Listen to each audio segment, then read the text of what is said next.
Hello, everyone. Thank you for attending our WriteHive event. Today's debate, hard versus soft magic. We'll start with introductions, starting with Amena. Hi, everyone. So, my name is Amena Jamali, and I'm an indie author writing novel, bright, epic fantasy.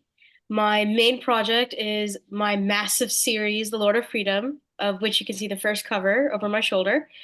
And in that, I've just released book two, The Reverence Chosen, approximately 9 days ago. So, it's been a crazy time. I am from the North Texas area, and my series is the tagline is basically faith, feminism, and magic. Otherwise, are there some evils even the divine cannot conquer? And I am looking to write a massive series that will be some 20 plus books long eventually. Um, that's it for me, and on to the next person. All right, Tatiana.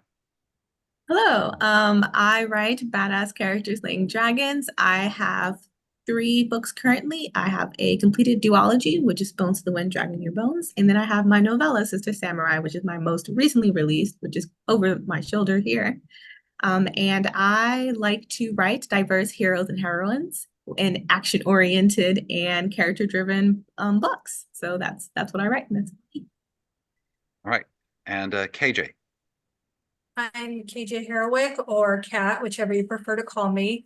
I usually am found in the science fiction and fantasy spectrum. I currently have a series I've been working on for far too long. It's about a moon inside a starship, and there's a woman that kind of brings that moon alive. I started working on another book in the series, but it's set about 15,000, 20,000 years further along in the timeline and in an adjacent universe, but life kind of got in the way. So, and I ended up switching gears to a memoir, which is here. So you can read all about my horror show of a life that went on over the past year and a half. And it's also connected to a charity that I started with a business partner. So, and I'm excited to talk about something that I really, really love. All right, excellent. Jesse. Hi, my name's Jesse Pohlman. I'm a science fiction fantasy writer from Long Island, New York. My latest novel is Physics Trincarnate. It's a sci-fi superhero romp, somewhat in between the hard and the soft magic. If you see me looking down, I'm just making notes. If you see my cat walk across and get pets, that's because she's an adorable menace who may decide at any moment to sink her teeth into me, much as you should sink your teeth into this debate. All right, thank you all. I am Darrell Hon. I am your moderator, and we'll just dive into the first question. How do you define hard and soft magic, and what side of the fence do you fall on in your reading tastes and in your writing? Amina? So I am a definite hard magic writer. My books are full of a very carefully detailed system of how energy works, how the elements are taken into consideration, how intentions and wishes and actions interact with each other and create beyond the basic level of, say, lighting a candle to grand sorts of magic, and the how this magic ultimately impacts the body and the soul and the heart and the mind. So it's a grand tapestry of interlocking and interweaving rules. And for the most part, I do look for this kind of stuff when I read. I do enjoy magic systems that are complicated and very well thought out, with the occasional soft magic book thrown in for a palate cleanser. But I focus on hard magic and all of its very many rules. I make an effort to continuously refine and update and expand mine as I write. Great. Tatiana. In regards to defining it, I've always understood hard versus soft magic system as in how much of the rules of the magic is explained to the readers. So with hard magic systems, most or all of the rules are explained to the reader, whereas soft magic system, little to no rules are explained to the reader. And because of this, you can have a spectrum. You can have a hybrid magic hard system. You can even, I've even read books, they have both, like there's a hard system and there's a soft system on the side. I personally enjoy reading both, especially when they kind of just work for the story that they are trying to tell. And I've also written both. So this book over here is a hard magic system, but my duology is a soft magic system. So for me, it depends on the story. And that's just my preference. What works is what works. All right, that's a fair position. And KJ.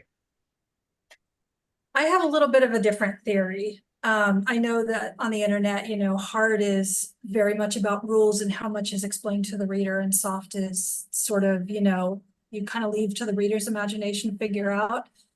But I've always seen it a little bit differently. When I imagine hard magic, because I'm very much a spectrum person, hard magic is very, very disciplined. So when you think of, let's say, Harry Potter series, those kids got to go to school. They have to learn. They have years and years of education. They have to be very conscious and very aware of their moods, their personalities, their anger. There's all sorts of things that go into it. But to me, that's a hard magic system because it's not inherent. It might be sort of in the bloodline, but you still have to work really, really hard and be very focused on how to achieve the result that you're looking for. Whereas a soft magic system, I think of on the other end of the spectrum, where it's something that is sort of more inherent. When you get to Lord of the Rings or Game of Thrones, the magic isn't hard and defined. It's sort of inherent in some people. When you look at Daenerys Targaryen, she comes from an entire bloodline of dragon blood. But her brother could not handle the fire, whereas she could walk into a fire and walk out of it without a scratch. So to me, she has inherent magic in her blood, and it's something that's part of her personality. It's part of sort of her everyday workings. She doesn't have to go to school for it. She just sort of, it depends on the mood. It depends on the day, and please don't piss her off, So that's kind of how I see it as a spectrum. So yeah, then you've got the hybrid that's in the middle, but every book that I've read, it's never one extreme or the other. There's always something in the middle, and intuition and empathy and waking up on the wrong side of the bed all seem to have a very strong influence on that result that comes at the end of the motion or the words or whatever's happening. That's an interesting perspective. And Jesse. So for a while, I labored under a bit of a misconception. And when I was researching the terms for this debate, I came across an article by Katrina Schroeder of Publishers Weekly. She's quoting Brandon Sanderson and saying what Tatiana was saying, which is that it's got to do with the amount of rules that are explained to the reader versus the amount of rules that are kept to the author. I was always under the impression that a soft magic system was something that was very soft and squishy and manipulatable. In other words, not just the rules aren't known to the reader, but there may not be many rules. It may just be sort of whatever magic can do, it does. Whereas a hard magic system, yes, the rules may be known to the reader, but there are also rules to how the powers work. In other words, if you don't do the spell correctly, it doesn't work, versus the spell may not work correctly, but it may still do something. It may still have some amorphous aspects to it. So that's kind of the definition I always worked with. And to my own preferences, I tend to go with soft magic systems because, let's be honest, I'm not the best at planning sometimes, or at least I wasn't when I was younger. So I would write things that are very manipulatable so that if I ran into a situation where, oh no, I need the character to do something almost exactly what my magic says they're allowed to do, but not exactly, well, then I can just make the magic allow them to do that, or add a new rule, and then there's no fan that's going to come at me and be like, well, on page 27 of book 3, you said they can't do this. Like, damn, well, maybe the rules have changed, and I think that's okay. I think definitions can be a little tight sometimes. Yeah. And even though like I feel as if even though we both mentioned like three definitions, I do feel there's a core that's very kind of similar to where we're all approaching it from. Even what KJ Harrowick said, in regards to soft magic system feeling more kind of emotional and for it's hard to define and regiment emotions. So it is something that kind of caters more towards soft magic systems because it is kind of this ambiguous, like how do you define happiness? Like how do you define like these emotions that we have every day? And back to Jesse Pohlman, kind of having that adaptability and flexibility, sometimes not telling people the rules gives you that flexibility and that adaptability to kind of do what we want a little bit. But as you said, Jesse, sometimes we can just decide to change the rules. So there's very awesome different ways to approaching it. And I think everyone had excellent things to say. So I think I kind of missed giving my definition. So I have other than rules and such, I have a very, it's almost a nitpick, I would say, that like where I kind of start to make a differentiation between hard and soft magic. Hard magic is something in my mind obeys the laws of conservation of energy and the law of conservation of mass. So in that sense, there is no creating a chair out of nothing. So when I read Harry Potter as a child, this bothered me to no end. The fact that they could create chairs out of nothing. There was nothing there, and then they created a chair, and then they didn't say where that chair came from and what happened to it once they got rid of the chair. So that to me is the biggest difference, and it's the difference that I kind of think about. That okay, so if this character is saying this, where exactly did the matter come from? Where did it go to? That's not a difference that other authors adhere to, but that is the place that the differentiation starts, and I think it works with the definitions that all of you mentioned. That it's part of the rules, part of this the spectrum that KJ mentioned, and it's also that kind of the amorphous quality of that kind of rule. The it whether you choose to adhere to it or not. I think that also makes sense for what you said, Jesse. Does anyone have anything else to add on this before we move on to the next? Okay. Whose magic system is your favorite? And why is everyone who disagrees with you wrong? Now that last part's just for fun, though. Amena, do you want to carry on from that point? Sure.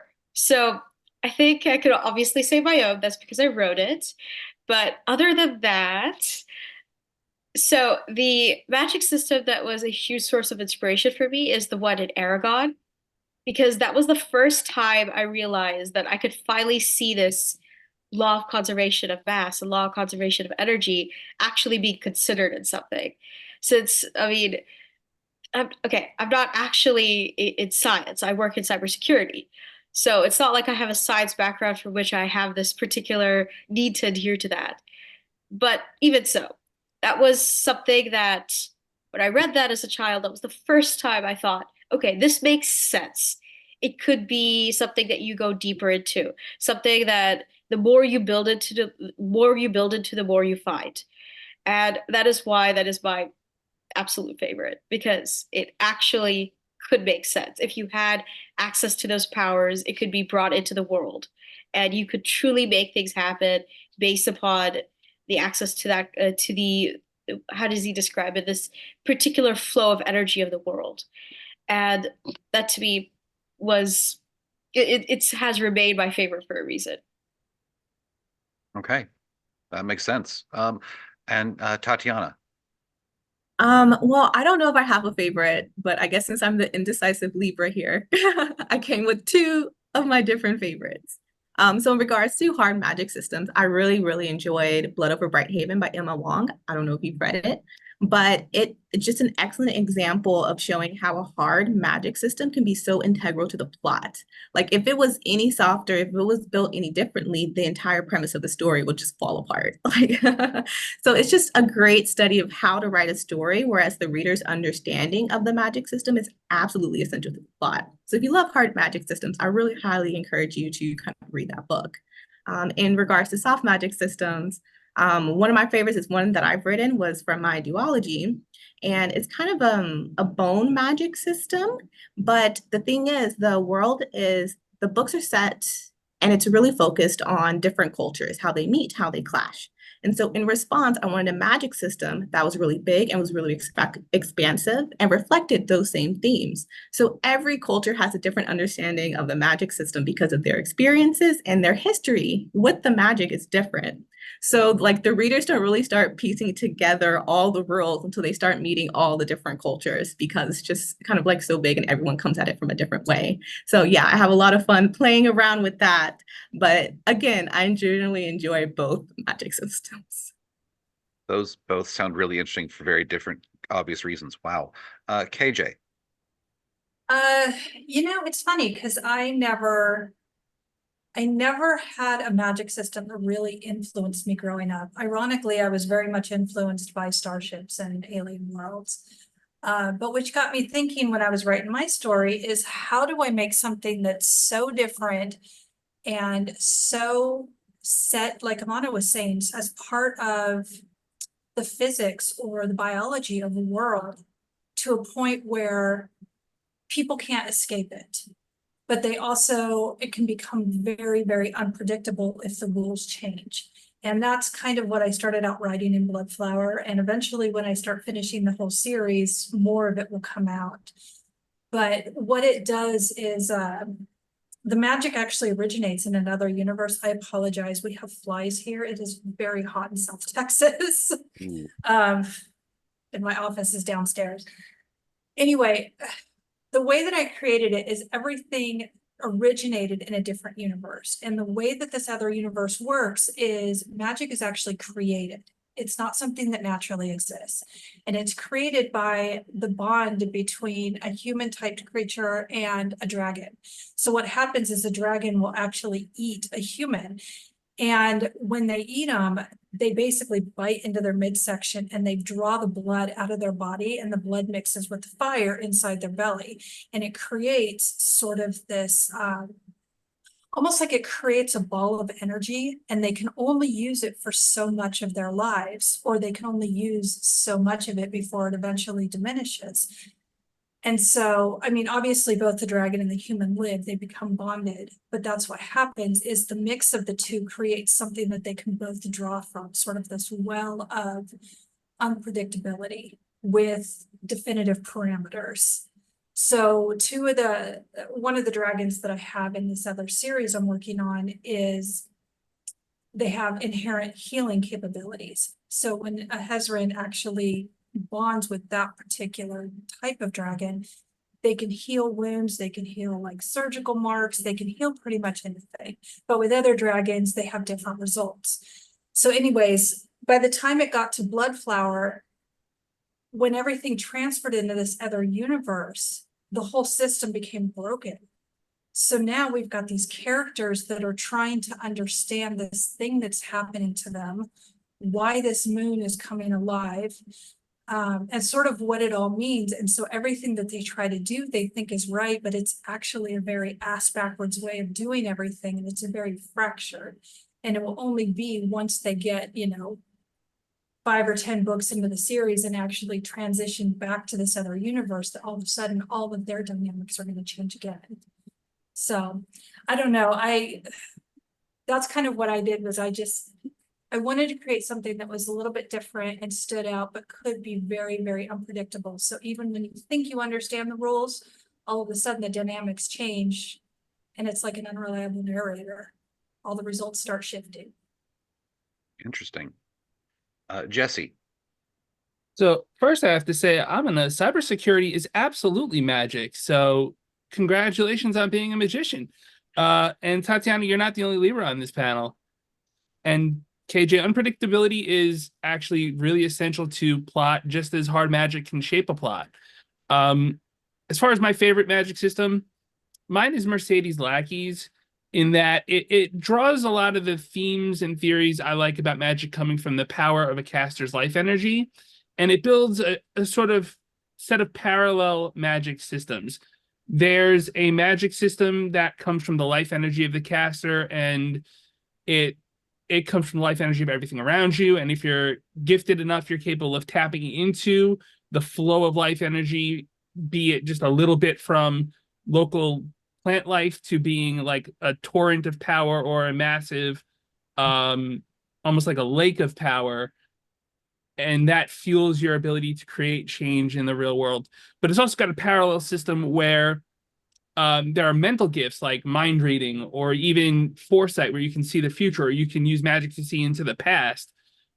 So there's magic gifts, and then there's, I forget exactly what they're called, but they're like the non-magic but still kind of magic gifts, and I really like that. And I came across her Valdemar novels around the age of 13, 14.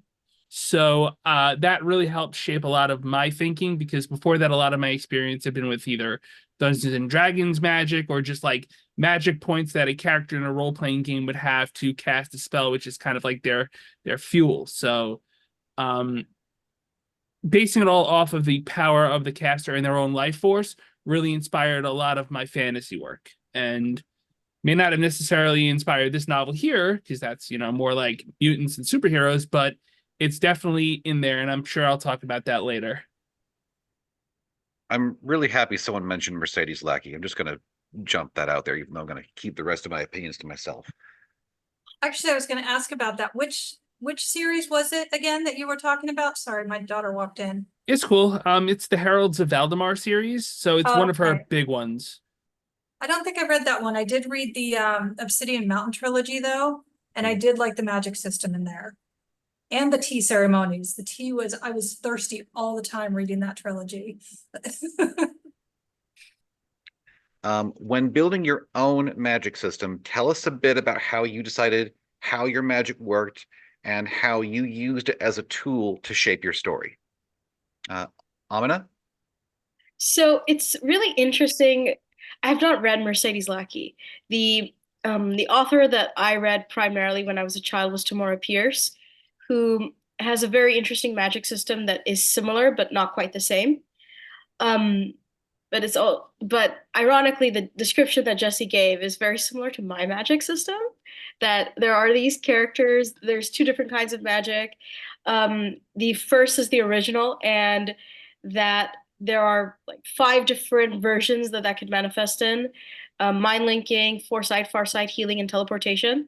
And then there is the introduction of foreign magic, which over time creates a whole different kind of magic, which is thought to be just as sacred and blessed as the first. But the actual foreign magic itself is considered to be evil because of the ways it is used. And when my series starts, the actual start of it, the premise is that the villain is using this, is rediscover this foreign magic. It's magic that results in fear and terror for the victim on which it is cast. And using that, he does all sorts of evil things. He's able to basically manipulate the very matter of the world in the various ways that he has learned to apply that magic. One of his greatest things is that he has blotted out the sky of my entire world and obscured the sun. So it's very interesting that Jesse gave that description, although I have not read it, so I mean, you definitely know. I'm telling you, I haven't read that series, but somehow I kind of came onto the same or similar idea.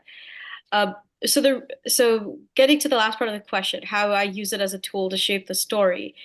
This conflict between what is called sacred magic, the 5 original types plus the more element-based versions that came later, versus the foreign magic.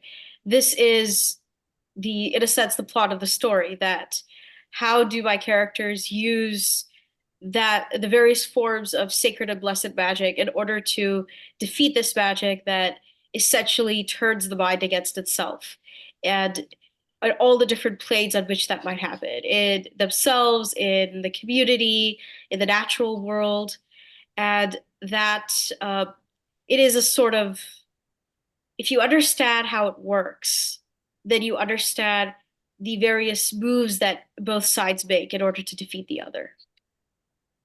Interesting. Tatiana. So, like there definitely are like reader preferences in regards to magic systems. For example, like there are some readers who need to know everything about the magic system. Like Amina said, like things needs to make sense, needs to form the conservation of mass. And I think when I write, I'm very similar to as my preferences as a reader in regards to I actually don't really not a magic system has to be like this very big intricate thing. I really am thinking about how it strengthens my themes in my story, how it strengthens the plot in the story. So for example, in Sister Samurai here, it is an ink-based magic system, and the magic ink is created from a person's blood, sweat, and tears, and you can create talismans using this ink, which will create different magical effects depending on the meaning of the kanji, which is Japanese alphabet. And traditionally in Japan, ink is solid, but here in this system, I use a liquid ink. And the reason why I wanted to do a liquid ink is because I wanted the reader to have that visual of the ink running out throughout the story, because I wanted to create tension through the story as this ink is running out. I wanted to make sure the magic system was integral to the stakes of the story. So it was really important for the reader to have an understanding of the magic system so they know what's at stake in the story. And so when I do magic systems, I'm always thinking about how that affects the story and how that affects the readers as they're going through it. Wow. KJ. I kind of operate the same way as Tatiana is I want things to have a strong influence. If the magic's going to be there, it's going to be a part of that world, and it's going to be so natural to the characters that not only does it shape their lives, but it shapes sort of things around them that they have no control over. So when I was building Bloodflower's system, I didn't want to just make it sort of influence the story. And I didn't want to have it be something that the characters influence to change the world. I wanted it to be something that sort of fucked with the characters' lives in a way. Like how Yeah. something can consistently just, no matter how hard they try, you can't get it out of your body, or you can't get it out of your life. You have no way to extricate it. So you're constantly in this sort of a silent battle. And I think of it as, when you do wake up on the wrong side of the bed some mornings, you're just in a shit mood and you don't want people talking to you. You need the kind of food that you want to have. You don't care how, if there's only $20 in your bank account, you're going to get those damn wings. It's always little tension, things like that. So when I built it, it was, how can I make these characters' lives so miserable that even though they're fighting for these particular things that are very, very big in their lives, there's still these small influences that are constantly undermining them at every step that they take. So for one of the main characters, she's actually falling apart physically. Like her body is starting to break down. She's starting to become very unpredictable. Her anger and her just the emotional crisis that she's in, she just, like, it's targeting everything, and she's constantly having to keep it in check, because if she doesn't, then she has the power to really kind of rip a city apart. And so that was one of the fun things to play with, is how far can you push somebody before they absolutely just snap, and what does it take to sort of rebalance everything to where they can just take a deep breath before the next piece of shit starts to hit the fan. Talking about magic systems and how I've used them, I'm going to talk about two separate novels, if that's cool. The Please. first is like my very first novel system, Pillars of the Kingdom. Novel system, I say like it's a thing you build, where there's almost like a threefold magic system in place. It all comes sort of from the soul of the user. It's very inspired by Mercedes Lackey, by Dragon Ball, by Bleach, and it's if you're a physical fighter type, you get your power from your soul, and it makes your body stronger, makes your reflexes faster. If you're what's called an arcanic, you get that power, but you can use it more outside of your body instead of inside of your body. And then there are monsters. Don't ask, there's war between good gods, evil gods. There are monsters now. They're chilling. When you defeat one of them, they leave a crystal behind. that crystal is tied to their elements. It's tied to their strength. If they're a very powerful monster, they've got a very large, good quality gemstone. And you can, like, say, go kill a bunch of lightning elementals, collect a bunch of yellow crystal, shove that in a generator. Boom, you've got an electric grid for your system. You know, there's an island nation. They thrive on hunting down water elementals so they can reprocess their water so they can live without having to have fresh water available on a regular basis. That's one power system, and that's my early stuff, and that's fine because it works. It has a certain economic sense to it where everything that the characters go through, they go through. In the Physics Incarnate series, which is the book that I'm pointing at,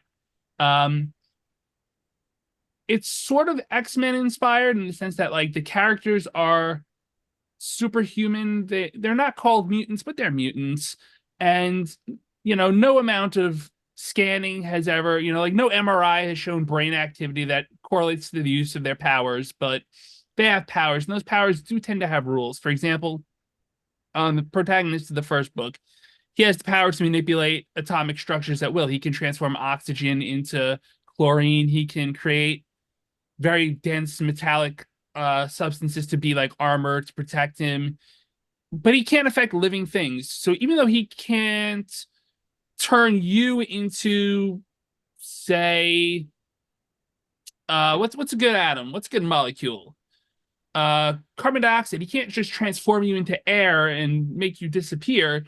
He can compress the air around you to make you no longer a threat to him and those that he cares about. So each character has their own power.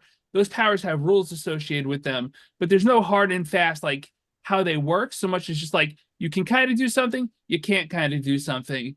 And sometimes those rules can be broken if certain conditions apply, or if, I don't know, if you advance your power a little bit, you might get a little better. I never thought I'd hear Mercedes Lackey and Bleach mentioned in the same sentence either. I'm unique. What can I say? All right. What magic system would have been better if it were harder or softer on explaining its internal rules, i.e., what magic system would have been better if done differently for its story? Jesse, do you want to tackle that one? Sure thing, I can do that. So I mentioned Dragon Ball earlier, and that would be where I was going with this one. We learn early on in the series that the spiritual power of the fighter can amplify their abilities, can be used to create attacks. I mean, the Kamehameha is the most famous, like, attack in anime at this point. And you're sitting there, you're charging up your power, you're putting all of your spiritual energy into the little space between your hands so that you can shoot it out and zap somebody, or zap a moon, or whatever you might need to destroy it, whatever's in your way, you know? This is where, if I was more clever, I would have had a joke. So it's got a lot of those elements that I like from Mercedes Lackey's system, but it doesn't actually explain how much of this works. There are some scenes later on in Z where Gohan's trying to teach Videl how his powers work so that she can learn to fly, and that's really all she learns to do because she gets written off to the side. It was disappointing.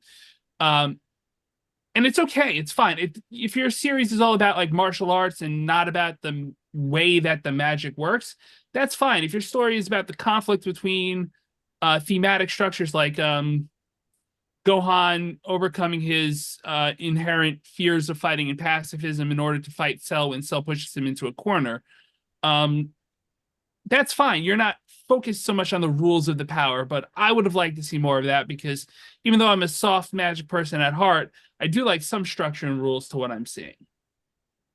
Okay, that's a fair critique. KJ? I'm going to go with practical magic as far as I think I loved the movie, absolutely loved it, but the magic was so soft, it was almost non-existent. Like, you almost weren't sure whether it was real or kind of in their heads. And that's the only one that I think I would have liked to see just a tiny bit more intensity, I think. Just to make it feel a little bit more like, even though it wasn't part of everybody's world, that it was a little bit of a stronger influence, not just in these 4 women, but maybe in other places throughout the world as well. Okay. Tatiana? So I definitely agree with Jesse's example with Dragon Ball. And and I think sometimes, again, looking at it from the reader's point of view, people are going in it for different things. Yeah, it would have been nice to have a little bit more structure, but I think a lot of people forgive it because it's a much more visual media, especially with anime. So they're kind of like, oh yeah, I can forgive that as long as we have big explosions, which is okay. Everyone has their preferences. But I do think that there are pitfalls of each system that writers should be aware of. So, for example, with hard magic systems, you often have a lot of information you have to convey to the reader. So, just kind of being careful of how to convey that information and make sure it's not so overwhelming, it's not so info dumpy. So, just trying to figure out like how to convey that information in a way that readers don't feel so overwhelmed. And in the case with soft magic systems, as KJ mentioned, sometimes they're so ambiguous. Like, is it really there? Because you have readers coming into fantasy and they expect some fantastical element to it. So kind of being careful with those expectations there. And sometimes establishing even soft magic systems needs some sort of boundaries, as we were saying with Dragon Ball. Like, it needs some sort of structure so things don't come off like as unexpected later in the plot. That's fair. That's fair. Amina. So I have to say I don't really make a habit of analyzing magic systems after I've read something, since like Tatiana said, and my focus in enjoying a story is the story. It's not so much about the magic system. The magic system is sort of like the substance of the cake or the decorations of the cake, but not necessarily the main flavor. That is the reason we are partaking of this cake. The system though that I'm kind of thinking of is Yu-Gi-Oh! So I don't know how familiar everyone is with that system, but there are these play cards that are used as games and that they summon monsters and those monsters fight. Except at some point, this turns into the monsters are real. And they somehow, when they fight, they summon real monsters, and those real monsters have real interactions and opinions about how they're being used. And then after that, it goes back to it being like sort of like illusions that are cast by the device that the players are using, and then it kind of switches back and forth. So that is something that, um, although there was a good period of high school in which I was very interested in that particular series. That is a magic system after that it continuously was frustrating because I didn't understand how much of it was illusion, how much of it was technology, and how much of it was magic, or whether there was a mix of the two, and that was what was creating all of the affairs of it. And I think that like it's seeing magic systems that do get frustrating because they could be harder or softer. It's where the system itself starts to impact your understanding of the plot. So because of the rules that are changing, you don't really understand what's going on with the plot. There is no continuity in, well, these are the stakes of the story. Because you could easily think, okay, the stakes could be this based on a previous understanding, but yet they've somehow become this. And so that is the one magic system that I definitely have a critique for, although I really enjoy the story and the characters. You just hit a second point. Earlier you had talked about, how magic kind of goes against universal laws, like transmutation. How do you change a mouse into a full human being? Where does all of that matter come from?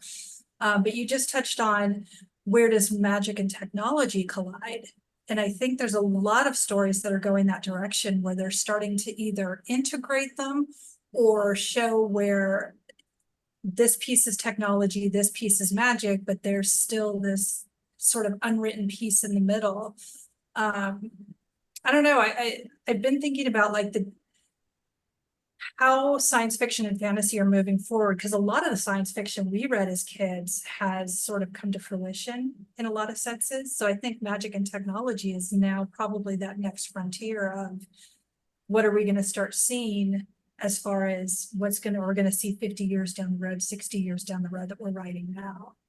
So I have to confess that because of my day job, I don't really like it. I'm not really a fan of science fiction, mostly because I actually have to deal with technology on a day-to-day basis. It's magic. But but even so, this is one of those really fascinating things. Like one of the things I'm really interested in seeing an author do thoughtfully and considerately is how does the use of AI in newer and newer forms impact understandings of magic? It's actually something I hope to write. If I could ever get my thoughts together, add out of my slightly medieval world and into this, someday I hope to write such a series. But it does make for a really interesting opportunity to explore those ideas while also exploring like the realities of technology that sometimes aren't apparent to someone who just uses it and isn't part of its testing, development, auditing, proofing, all sorts of things.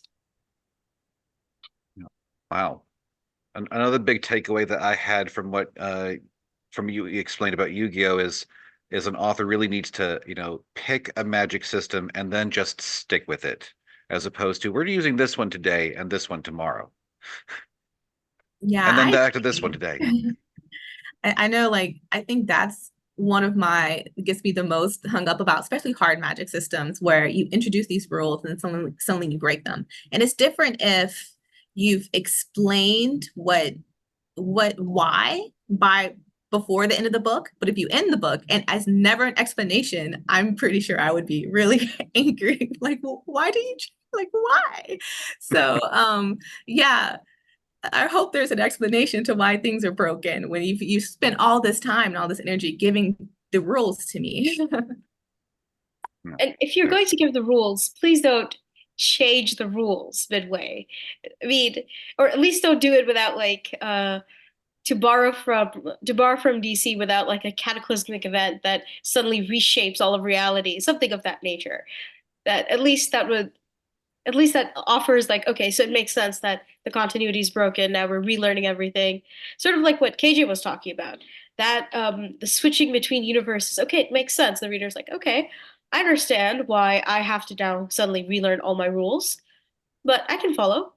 But without that, it's just okay, but why? Why would you do this? Do you not want me to continue the story? All right. As much as I want to jump into that discussion, I'm the moderator, so I'm going to ask the next question. How do you decide as an author how much of your magic requires an explanation for your reader? What do you lay out like an encyclopedia, and what do you leave in mystery? Jesse, do you want to go first again? If the plot tells me I need to, if the protagonist is supposed to know something, generally speaking, that's gonna inform the reader because it's going to. I've seen situations where certain powers or the use of them or the acquisition of them are kept off screen. Like I know Jujutsu Kaisen does this a lot, where they present something on screen and then they cut back to a flashback from a month ago where this was acquired or given to the protagonist, so that the reader doesn't know something, but the protagonist has it in the back of their head. And that can either be used to retcon your way out of a situation, or it can be used to just throw a curveball to the reader. All this time he's had this ability, or he gained this ability because he did a training arc off screen, and now he's just capable of doing this thing. And that boosts him up to the ability to take on the big bad. I don't know. When do I lay things out encyclopedically? Honestly, rarely, because again, I'm like the soft guy here, but if I'm going to explain how a power works, I'm going to try to just keep it as minimal as I can.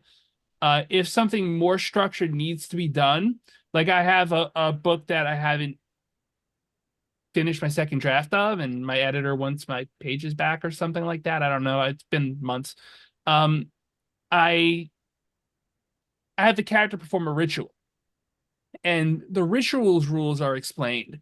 The way that she's going to go about, she has a map and she's got the smoke of some documents that are infused with magic that power where the magic was cast on the map. It's sort of like a mental application of geolocation. It's like a medieval-ish sort of GPS system. And that is explained because the reader needs to know that in order to understand what the heck is going on in this chapter. But after that, the next thing she does, she's not going to be very well explained because I raise my hands and I cast the lightning bolt. Do you really need to know how each particular mental invocation goes for that? No, it's lightning bolt. Boom, done. KJ? So this is something that I struggle with a lot, according to my editor. I have a tendency to leave information out, which is ironic because on the back end, what the reader doesn't see is that I've got a full language dictionary. I have a compendium of how everything works. I have a compendium of every single character, where they're from. I have like a full encyclopedia set for each series, each book, what's going on, so that as I'm writing, I know what's influencing who, why it's doing that, and how that outcome is likely to come out. Although my characters do still surprise me.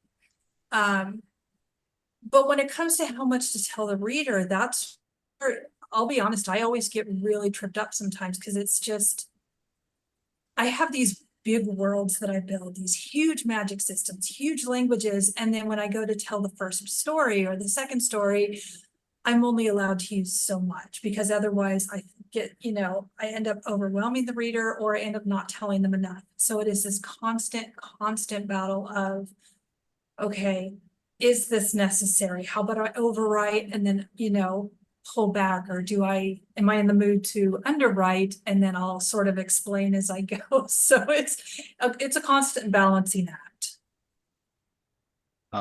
As someone who's written over 30,000 words of just notes on the book I'm currently drafting, I feel everything you just said. Oh, good. I'm not alone. That hit me from several states away, right in the face. Glad I could be here for that. All right. Tatiana. So I feel like, coming from having written both types, I've definitely have been put up against both challenges that both Jesse and KJ mentioned. In regard to especially the hard magic system, I try to get across how much is needed for the plot. I try to convey it effectively. So for example, in Sister Samurai, it's an action fantasy. So there's several different action scenes. And one of the things that I did is that with every action scene, you learn something new about the magic system. So like that information comes across. So I have a good idea of what new information needs to be conveyed during the scene without having to tell the readers what is happening. So I do try to show it throughout the story. So once we get to like the big climax, epic fight, I don't have to explain anything. It's just, gloves off, let's go. But in the soft magic system, I have like KJ's challenges where, there's so much to explain. And because it's not an important part of the plot, it's more in the background. A lot of the answers come in the second book, but readers are like, we're so confused. We're so confused. So it is helpful to have a reading buddy if it's possible to kind of get that information that you're missing, because sometimes it's all in your head and you're like, and sometimes you don't know exactly they can help you figure out, oh, this is when this information is needed. This is when this information is needed. So it's not all at once, but it's kind of in pieces. You touched on something critical, and I think that's why I do have such a struggle with it, is because there is stuff that's brewing in the background that is there in book one, but you can't like have the character really focused on it or talking about it, or, all of a sudden having this, throwing lightning bolts from their hands when even though they can do that, we're not at a point where we can do that for the story yet, because it's just irrelevant. They're just shooting lightning bolts around, and it's the hardest thing to balance just those small, subtle insertions to where they're not at the front of the page, but when a reader goes back later and decides to start the series over, they can go, oh, that character was a dragon. Now I see the behaviors, but obviously we don't know till book 3 or 4 or whatever. Amena? So I think it's part of it. So writing without info dumping is a skill that, at least for me, it took over 10 years to build. So the way I kind of go about it is that in my first book, I decided what actually needed to be discussed immediately versus later. And I sorted out that information because there are a lot of rules. I don't actually have an encyclopedia of my own, like KJ or you were talking about, Darrell, but I do have a lot of thoughts about it, I guess, and I do have a lot of notes that make sense to me about, okay, it works this way, it works this way. And then I refer back to my own writing from different periods to see, okay, did I mean it this way or did I mean it that way? So I had a lot of those notes when I started, and then I distinguished between what was immediately necessary versus what was not as necessary. And based on that, I slowly started to introduce it through conversations.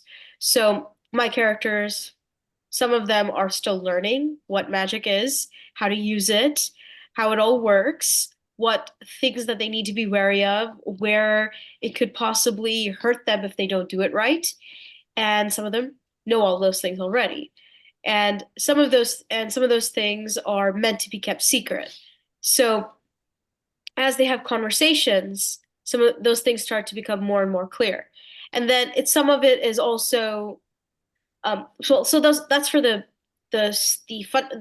foundations, the fundamentals that as I mentioned earlier, the two kinds of magic and what each kind of magic uses as power and how it all comes about and the difference between the spectrum of, not entirely spectrum, but sort of, between the sacred magic and the evil magic. And then some of that is brought out, and I particularly like to do this, brought out as high stakes conversations. So these characters have confronted each other and they're saying, you have not told us certain things, and we need to know these things now. And that reveals certain things. And then some of those things are revealed uh, right now in my recently published book too, by the enemy, him saying, I came up with this innovation. I'm sure you haven't thought of this. Look at this innovation. Look at what I can do with this. And all of this is something that's slowly built up. So I think that's true of really any part of world building. If you're going to, as my series has, have giant forests or sinking mountains or any such thing, there is a sort of natural progression that has to be used to build anything in fantasy. And using that skill in building up a magic system it takes a lot of practice, and it takes a lot of editing and a lot of beta reading and a lot of other eyes other than your own looking at your story and telling you where you've put too much and put too little. And all of that together, if you do it well, and I like to think I have, it makes the magic system reveal itself without turning into an encyclopedia. Now, I think that one of the valuable things that an author could do once the books are already read and people are already enjoying them is to create an encyclopedia. I've done that at one point, and I have to say it keeps my own thoughts together. So this is the encyclopedia I have. It's just the public version of it. Um, that definitely keeps my thoughts together, and that's for the readers who really want to be able to learn it so well that they could practice it. But that's that's not the first option, so to speak. Something Amena said was, after beta reading and critiquing, and that's one of the biggest things that I've found to be really useful when trying to figure out how to tell what to do with your own story. And when you're reading other people's stories, you have a natural knack, the first time you read, the second time you read, and then once you're 10 years down the road, all of a sudden you're picking it out and you know exactly what's too much information, what's not enough, what's serving the story, what's sort of coming across as fodder and stuff that just feels irrelevant and out of left field. And I think that's one of the really critical things is to keep reading those stories, or even just the stories you read as books, stuff that you purchase on Kindle or whatever. As you're reading them, you can think about, what did this do for me? Did they introduce it correctly in a way that I would have understood? Or how would I have maybe recommended something that had a much more seamless transition? And granted, not everybody reads the same. But science fiction and fantasy readers, I think in one regard, we can tell when something's too much or too little. And or if it's so immersive that we're just all of a sudden we're halfway through the book and we don't even realize we just sat down to read it a few hours ago, you know.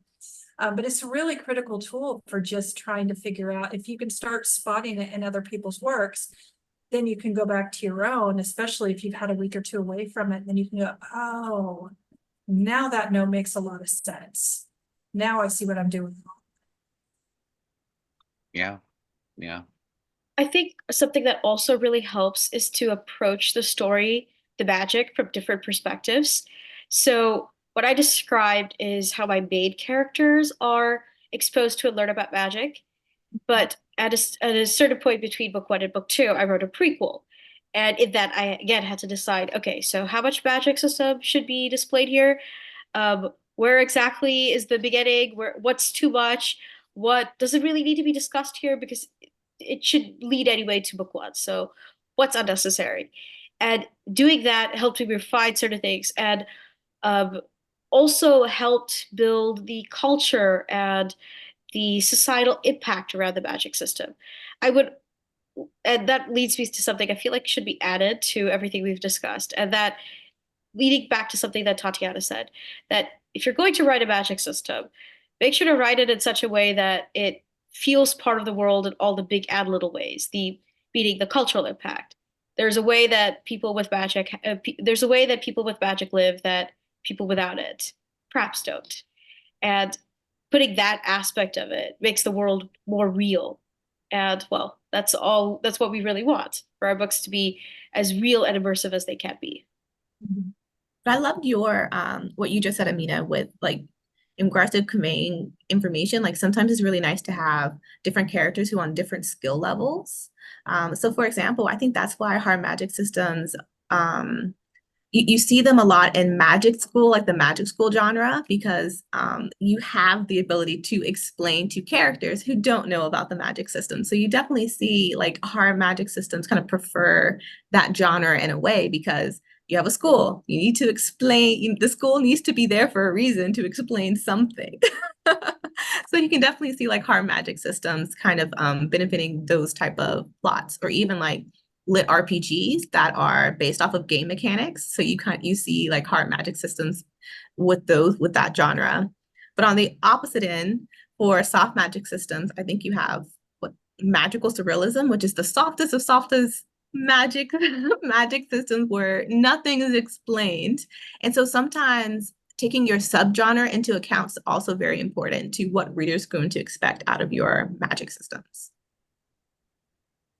If I could throw in one thing that I just thought of while we were talking about magic feeling like it's part of the world, something that I wish I knew when I was starting out, something that hopefully people who are watching can take away from this, is if you have magic in the world, it's something that most people understand the basics of. If they understand, like, hey, maybe I can't use these powers, but I know they exist.